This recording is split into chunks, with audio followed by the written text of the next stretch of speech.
एक बार एक सिबलिंग्स के बीच में बहुत लड़ाइयाँ होती थी। दोनों की बिल्कुल भी नहीं बनती थी और ये सिबलिंग्स हमेशा हर जगह अपना ड्रामा करते रहते थे। एक दिन उसका बड़ा भाई एग्जाम देकर वापस आ रहा था और उसने देखा कि एक लड़का और एक लड़की फ्रीली केएफसी के बाहर जोर जोर से हंसकर बातें कर रहे थे और अपना खाना एंजॉय कर रहे थे। पहले तो उसने सोचा कि ये दोनों कपल होंगे, लेकिन उससे रहा नहीं गया और उसने उन दोनों से पूछ ही लिया, आप दोनों का रिलेशन क्या है? उन्होंने साथ में ही कहा, हम सिबलिंग्स हैं, यानी ब्रदर सिस्टर। ये सुनकर वो हैरान रह गया और वो सोच में पड़ गया था, क्या ऐसे भी भाई बहन होते हैं जो इतने ज्यादा फ्री होकर बात करते हैं, इतने फ्रैंक? उस लड़के को पब्लिक स्पीकिंग से डर लगता था और उसने इस फील्ड में खुद को इम्प्रूव करने के लिए डेल कार्नेगी की बुक को स्टडी कर रहा था और सभी प्रिंसिपल्स को सीखने के बाद उसे अभी भी डर लग रहा था कहीं कुछ गलत ना हो जाए। तो इन लर्निंग्स को इम्प्लीमेंट करने के लिए उस लड़के ने अपनी सिस्टर और मदर के ऊपर इसे ट्राई करना शुरू कर दिया और उसे पता था कि इससे उसका रिलेशन भी ठीक हो जाएगा और वो अपनी मिस्टेक्स को भी करेक्ट कर सकता है। पहले तो उसके घर वाले इतने बड़े बिहेवियरल चेंज को देखकर शॉक रह गए थे, बट उनकी मदर को ये देखकर अच्छा लग रहा था कि उनका बेटा अब समझदार हो रहा है। इन सिबलिंग्स के बीच अब कोई फाइट नहीं होती थी, ये लोग एक दूसरे की केयर करते थे और अब उसका बड़ा भाई कौटिल्य की तरह चालाक हो गया था, क्योंकि अब उसका बड़ा भाई अपनी बहन से अपना हर एक काम करवा लेता था। अब पहले की तरह गुस्सा और लड़ाई करने के बजाय ये दोनों वर्ड्स की पावर को यूज करके हर सिचुएशन में खुश रहते थे। लेकिन उसकी बहन अब अपने बड़े भाई से बोर हो चुकी थी, क्योंकि वो उससे हर काम करवा लेता था और इसीलिए उसने अपना अटेंशन अपने बड़े भाई को देना कम कर दिया। ये देखकर उसका बड़ा भाई समझ चुका था कि अब उसे कुछ दिनों के लिए घर से बाहर रहना चाहिए। पूरे 20 दिन हॉस्टल में रहने से उसका घर सूना पड़ गया था। उसकी सिस्टर और मदर घर में बैठकर बोर हो रहे थे। ऐसा लग रहा था मानो घर की सभी खुशियाँ और हंसी उसके साथ ही हॉस्टल चली गई थी, क्योंकि वही तो एक था जो सबको सुनता था, वही तो एक था जो सबको हंसाता था और वही तो एक था जो सबको खुश रखता था। और जब वो हॉस्टल से घर आया तो सब लोग खुश हो गए थे और फिर से घर में हंसी और शोर शराबा होने लगा था। तो मॉरल ऑफ द स्टोरी ये है कि अगर आपकी रेस्पेक्ट फैमिली में जितनी थी उतनी नहीं है या कम हो गई है, या फिर आपको कोई अटेंशन ही नहीं देता है, आपको सब लोग इग्नोर करते हैं, तो अपनी प्लेस यानी जगह को चेंज करिए। फॉर एग्जाम्पल, दुकान में एक पानी की बोतल 10 रुपए की है, सेम बॉटल 5 स्टार होटल में या रेस्टोरेंट में 60 रुपए में बिकती है और यही सेम बोतल एयरपोर्ट पर 100 रुपए की मिलती है। मतलब ये है कि जहाँ पर आपकी वैल्यू नहीं है वहाँ पर हमें नहीं रहना चाहिए। वहाँ पर जाइए जहाँ पर आपकी वैल्यू हो, आपकी कद्र हो। If there is no value of yours then change your place. अगर आप ये चाहते हो कि लोग आपकी रेस्पेक्ट करें, आपकी वैल्यू करें, तो सबसे पहले हमें अपनी कैरेक्टर को इम्प्रूव करना होगा। और अगर आप अपने कैरेक्टर को इम्प्रूव करना चाहते हो तो इसके लिए आपको एक हाईली इफेक्टिव पर्सन के 7 हैबिट्स को फॉलो करना होगा।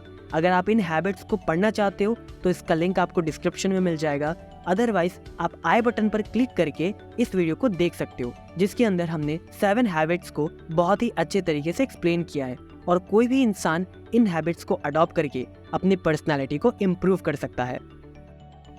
एक बार एक 10th क्लास के स्टूडेंट को एक एमएलएम कंपनी दिखी जिसमें बहुत सारे लोग यंग एज में ही मिलियनेयर बन रहे थे और ऑब्वियसली इतनी कम एज में ही हर कोई मिलियनेयर बनने का और फाइनेंशियली फ्री होने का सपना देखता है। उस लड़के ने एमएलएम ज्वाइन करने का डिसीजन बनाया, बट वो माइनर था, इसीलिए उसे 18+ होने तक का वेट करना पड़ा और इसी बीच उसने कंपनी को पूरे अच्छे तरीके से स्टडी किया और कंपनी के साथ साथ लोग भी टॉप कैटेगरी के थे। बट प्रॉब्लम तो तब आई जब उसे पता चला कि उसे लोगों के साथ बात करना होगा और लोगों की हेल्प करनी होगी उन्हें मिलियनेयर बनने में। और इसी सीखते सिखाते प्रोसेस को फॉलो करते करते वो एक दिन मिलियनेयर बन ही जाएगा। लेकिन लोगों को एमएलएम में लाने के लिए 2 ऑप्शंस थे, फर्स्ट ऑफलाइन और सेकंड ऑनलाइन। ऑनलाइन जैसे कि इंस्टाग्राम और फेसबुक की एड्स वगैरह से लोगों को अप्रोच करना, बट इसके लिए आपको पैसे देने पड़ेंगे। अब 10th क्लास का बच्चा इतने सारे पैसे कहाँ से लाएगा? तो उसने ऑफलाइन में काम स्टार्ट कर दिया और उसने सबसे पहले अपने फ्रेंड्स और फैमिली मेंबर्स को इस काम के बारे में बताया। लेकिन उनकी फैमिली और फ्रेंड ने उस बच्चे को नेगेटिव कर दिया और इस काम को करने से साफ मना कर दिया। और मैं गारंटी के साथ कह सकता हूँ कि ऑलमोस्ट हर इंसान की यही प्रॉब्लम है, अपनी फैमिली को कन्विंस करना, या फिर हम कहते हैं अब्बा नहीं मानेंगे। उस लड़के ने अपना काम रोक दिया और अपनी पढ़ाई पर फोकस करने लगा, लेकिन उसने एमएलएम को सीखना जारी रखा। वो सारे ट्रेनिंग्स अच्छे से अटेंड करता था और उसमें बताए हुए बातों को समझता और सीखता था, और जो उसे समझ नहीं आती थी वो उसे अपने अपलाइन से पूछता था और उसका अपलाइन उसके डाउट्स को क्लियर भी करता था। लेकिन उसके अपलाइन ने भी रिसेंटली ज्वाइन किया था और उसके टीम में कोई भी नहीं था सिवाय उस लड़के के, और दोनों ही सैड थे क्योंकि उन्हें अपनी ग्रोथ दिखाई ही नहीं दे रही। एक दिन उसके अपलाइन ने उसे बताया कि वो अपने कंपनी के ऑफिस जा रहे हैं और 2 महीने में वापस आ जाएंगे। अपलाइन ने अपने स्टूडेंट का लैपटॉप लिया और चले गए। बाद में उसे पता चला कि उसके अपलाइन के ऊपर बहुत सारा डेट है और उन्होंने अपना काम बंद करके इस MLM बिजनेस को स्टार्ट किया है, और इसीलिए उन्हें बहुत स्ट्रेस और टेंशन होता था, जिसकी वजह से वो स्मोकिंग और ड्रिंकिंग भी करने लगे थे। अब उस लड़के की हेल्प करने के लिए कोई भी नहीं था। उसने जहाँ से शुरू किया था वहीं पर दोबारा से आ चुका था। वो डिप्रेशन में चला गया और उसे इस बात का दुख था कि उसे ग्रो कराने के लिए कोई भी नहीं था। पूरे 1 महीने डिप्रेशन में रहने के बाद उस लड़के ने फिर से स्टैंड लिया और अपना करियर बनाने के लिए उन लोगों को फॉलो करने लगा जो ऑलरेडी वहाँ पर पहुँच चुके हैं जहाँ पर वो पहुँचना चाहता था। उसने सेल्फ हेल्प की 12 बुक्स और फाइनेंस की 3 बुक्स को कंप्लीट कर लिया था और उनके प्रिंसिपल्स को अप्लाई करके उसने अपना एक बहुत बड़ा एम्पायर बिल्ड कर लिया था और उसका नाम फोर्ब्स 30 अंडर 30 लिस्ट में आ चुका था। 25 साल की एज में ही उसने बहुत कुछ अर्न कर लिया था और अब वो अपनी फैमिली का फर्स्ट ऐसा इंसान जिसने इतना एक्स्ट्रा ऑर्डिनरी काम किया था, और अब वो इंसान अश्नीर की तरह जल्दी से किसी पर ट्रस्ट भी नहीं करता था। So moral of the story ये है कि आप चाहे कोई भी काम करो, आप उसमें फेल होते हैं या सक्सेसफुल, दोनों ही सिचुएशन में आप ही जिम्मेदार हैं।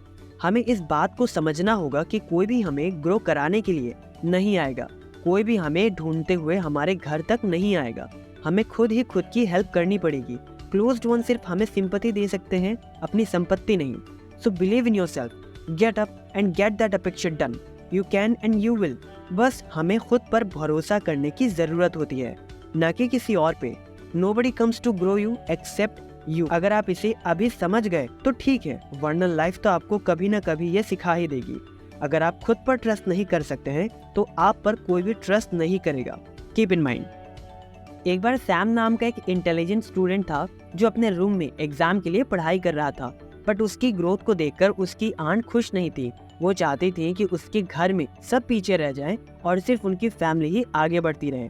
इसीलिए उन्होंने सैम को डिस्टर्ब करना शुरू कर दिया।